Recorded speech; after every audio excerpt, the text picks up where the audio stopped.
대한민국이 아시안컵 우승에 실패하면 위르겐 클린스만 감독의 코칭 경력은 끝날 것이다. 홍콩 매체 사우스 차이나 모닝포스트는 아시안컵에서 부진한 모습을 보이는 클린스만 감독이 대한민국보다 미국에서 더 많은 시간을 보낸다며 언론과 팬들로부터 비난을 받았다고 그간의 행보를 조명했습니다.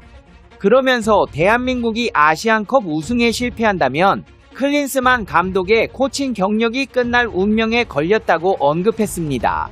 클린스만 감독을 향한 부정적인 시선은 이뿐만이 아닌데요. 글로벌 스포츠 매체 ESPN은 손흥민이 있는 대한민국에 위르겐 클린스만 감독이 적합하냐면서 비판했습니다.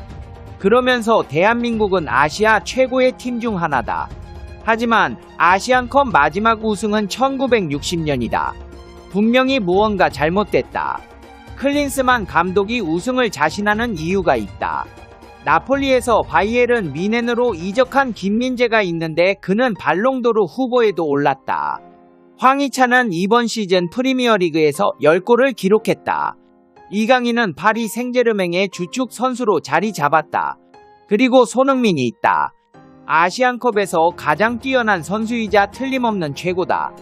하지만 클린스만 감독은 대한민국보다 미국에서 더 많은 시간을 보낸다고 언론과 팬들로부터 비난을 받았다. 전술 부족은 팬들의 비판을 받았고 대한민국에 상주하겠다는 약속을 지키지 못해 비난을 피하지 못했다. 한국 언론은 거주 시간을 비교해 계산하기도 했다. 대한민국이 아시안컵 우승에 실패한다면 클린스만 감독의 코칭 경력은 끝날 것이라며 비판했습니다.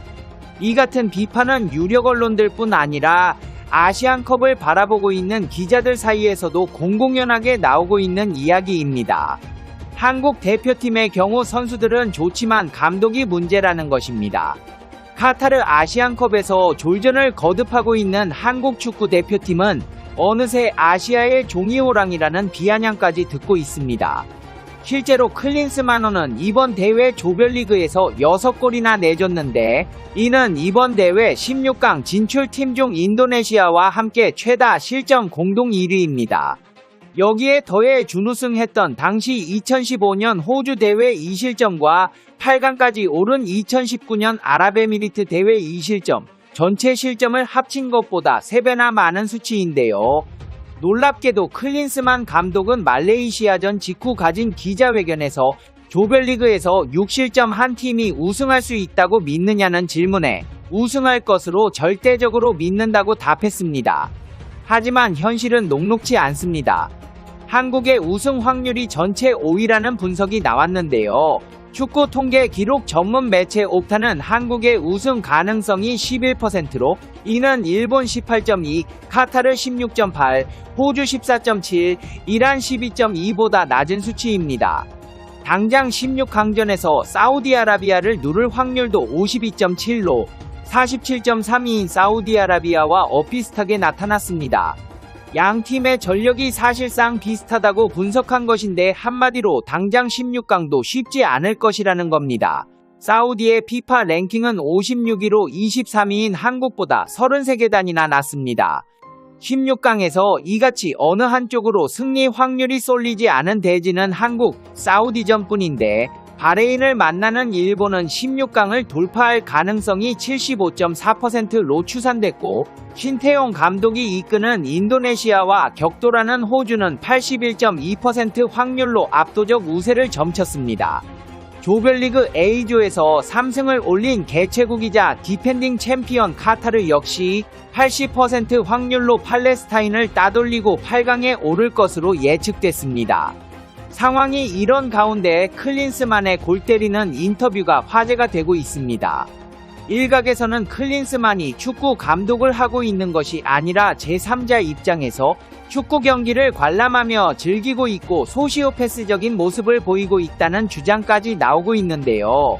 실제로 그는 피파 랭킹 132의 말레이시아와 3대3으로 비긴 뒤 기자회견에서 양팀 합해 6골이 나온 상당히 박진감 넘치고 흥미진진한 경기였다고 했습니다. 마치 다른 나라 경기를 감상한 듯 한 어투로 표정은 웃고 있었는데 이 같은 소감평은 마치 제3국의 축구팬이 경기를 본 듯한 모습을 연상하게 합니다. 토트넘의 손흥민과 바이에른의 김민재, 파리 생제르맹의 이강인과 울버햄프턴의 황희찬까지 세계 최정상급 리그를 주름잡는 유럽파가 총출동한 경기에서 약체 말레이시아를 상대로 3골을 허용한 사령탑이 꺼낸 얘기치곤 무책임한 태도라며 한국 축구 역사상 최악의 감독이라는 반응이 나오고 있습니다. 그러면서도 클린스만은 실점 장면에 대해 화가 나고 불만스러운 부분이 있다. 상대의 페널티킥 득점 때 그 상황은 페널티킥이 아니라고 생각한다. 상대가 파울을 가한 과정에서 득점이 인정된 것도 아쉽다며 판정에 대한 아쉬움을 토로했습니다. 반면 적장으로 한국을 마주한 말레이시아 김판곤 감독은 재평가를 받고 있습니다. 김 감독은 지난 2022년 열린 카타르 월드컵에서 한국을 16강으로 이끈 파울로 벤투 전 감독 영입을 주도한 인물로 잘 알려져 있으며 2022년 1월부터 말레이시아 대표팀을 이끌기 시작했습니다. 말레이시아는 이날 경기에 앞서 2패로 조별리그 탈락이 확정된 상황에서 끝까지 집중력을 발휘해 기어코 승점 1점을 챙겼습니다. 김 감독은 경기 뒤 열린 공식 기자간담회에서 한국은 직전 월드컵에서 16강에 진출했고 피파 랭킹 23위의 잉글랜드 프리미어리그와 독일 분데스리가에서 뛰는 선수들까지 포진했다. 고전하긴 했지만 후반전에는 우리가 스코어를 뒤집었다. 엄청난 결과였다. 한국의 약점을 찾았다는 게 우리가 공략할 수 있다는 뜻은 아니다. 우리가 준비할 수 있는 것만 했다는 것을 의미한다. 한국의 수준은 정말 높다. 한국은 결승까지 갈 수 있고 우승하기를 바란다고 말했고 경기 종료 뒤 경기장 밖으로 나가는 한국 선수들과 일일이 악수를 하고 격려했습니다. 손흥민을 위로하듯 가볍게 안아주기도 했습니다. 뿐만 아니라 인도네시아를 이끄는 신태용 감독도 연이어 최초의 기록을 쓰며 기적을 이어가고 있습니다. 인도네시아는 이번 대회에서 유일하게 한국인 지도자가 이끄는 16강 진출팀으로 국제축구연맹 랭킹 146위밖에 안 되는 약체지만 신 감독의 지도 아래 사상 최초로 아시안컵 토너먼트에 올랐습니다. 조 3위였지만 조 3위 중 상위 4개 팀까지 토너먼트에 진출하는 대회 규정 덕분에 16강 막차를 탈 수 있었습니다. 인도네시아는 17년 만에 나선 아시안컵에서 사상 최초로 16강에 진출했고 아시안컵을 치르는 동안 부임 후 처음으로 라이벌 베트남을 꺾기도 했습니다. 상황이 이렇다 보니 한국산 감독들이 잘한다는 평가가 나오면서 전 세계 국가대표 감독직에 대한 오퍼가 쇄도하고 있는데요. 그 중에서도 눈에 띄는 것은 중국입니다. 중국은 2023 AFC 아시안컵에서 3경기 모두 무득점이라는 진기록을 세우며 조별리그에서 탈락했는데 중국 축구협회는 패배의 원인을 외국인 감독에게 찾고 있습니다. 소우닷컴은 양코비치 감독의 공식 해임을 발표할 예정으로 이미 그는 마지막 경기 전 해임 사실을 알았다고 보도했습니다. 양코비치는 중국 축구의 반부패 척결의 의지로 선임된 세르비아 출신 감독인데 결과는 3경기 무득점이었습니다. 소우닷컴은 축구협회가 새 감독 후보를 지명했는데 중국 슈퍼리그에서 검증된 지도자 최강희 감독과 서정원 감독이 유력하게 거론되고 있습니다. 하지만 박항서의 사례에서도 알 수 있듯이 잘하고도 욕만 먹고 뒤통수를 맞을 바에 중국 감독 같은 경우 그냥 안 하는 게 나을 듯 보입니다.